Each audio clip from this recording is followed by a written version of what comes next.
Hey everybody, it is Nathan Selove with a special new video. On this channel, I talk a lot about autism. It's kind of my thing. And I've spent a lot of time discussing misconceptions about autism in longer videos. However, maybe some of you out there would like just a very brief description of various misconceptions about autism that don't involve me going off on entire rants about a subject for 5 to 10 minutes. So today's video will hopefully be the start of a series of videos in which I lay out 5 common misconceptions about autism and autistics. The purpose of this series is twofold. The first is for neurotypicals, so that they can watch this and be like, well, I did not know that that was a misconception. I should stop imposing my preconceived notions on autistics. And the second reason is for autistics to hopefully watch it and find it relatable with a, oh my god, that is so true. So first on our list, and this is in no particular order, autistics prefer person-first language. Person-first language is putting the fact that a person is a person before the fact that they happen to be on the spectrum. For example, saying person with autism rather than autistic. There is this idea that because autism is a disability and disability is bad, that we must qualify the fact that an autistic person is a person by saying that they are a person.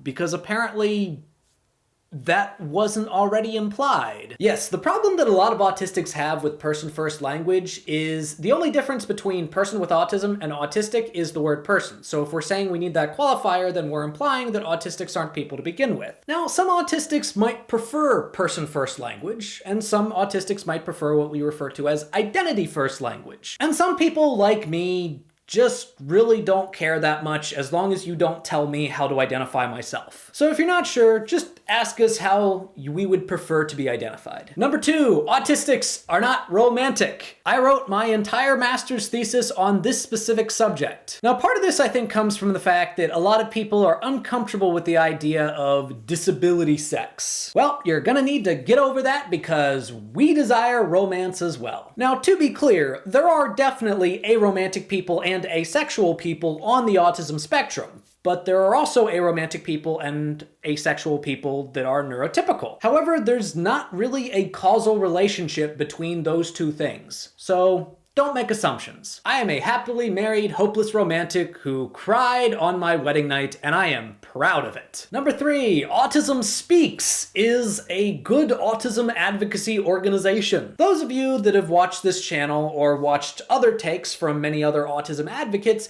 this probably surprises you not in the least.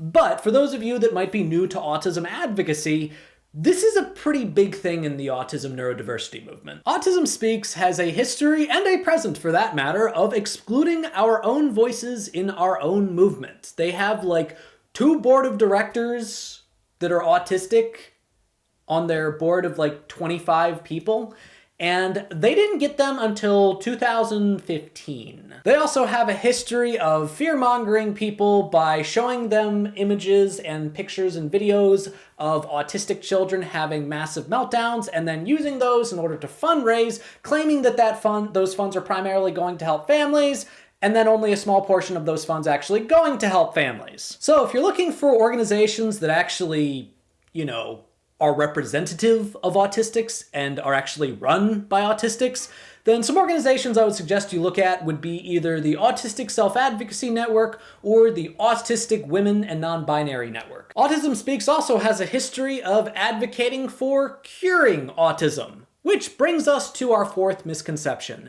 that a cure for autism is desirable. Not all, but most autistics find the idea of a cure for autism to be undesirable at best and downright offensive at worst. So autism is a part of who we are. It's an intricate part of our personality, and we wouldn't be us without it. Yes, there are struggles, and most autism advocates will be very clear and say, yes, there are struggles, and we should find ways of accommodating or ways of trying to alleviate some of the harmful symptoms of autism. However, autism also comes with a very unique worldview and a very analytical mind, which a lot of us don't want to give up.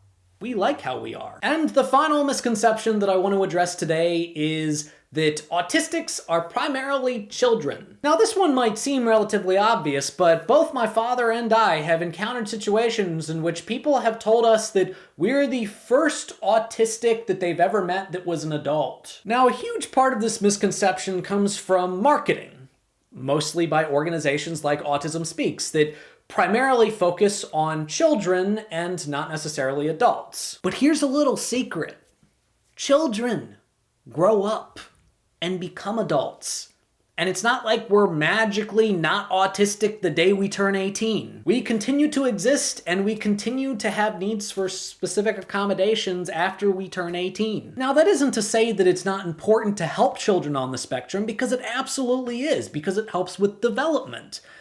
But you gotta use some of those resources to help adults as well. Well, that is today's list and today's video. What are some misconceptions that you've heard about autism? Leave a comment down below, and maybe it'll get discussed in another video if this becomes a series. We'll see.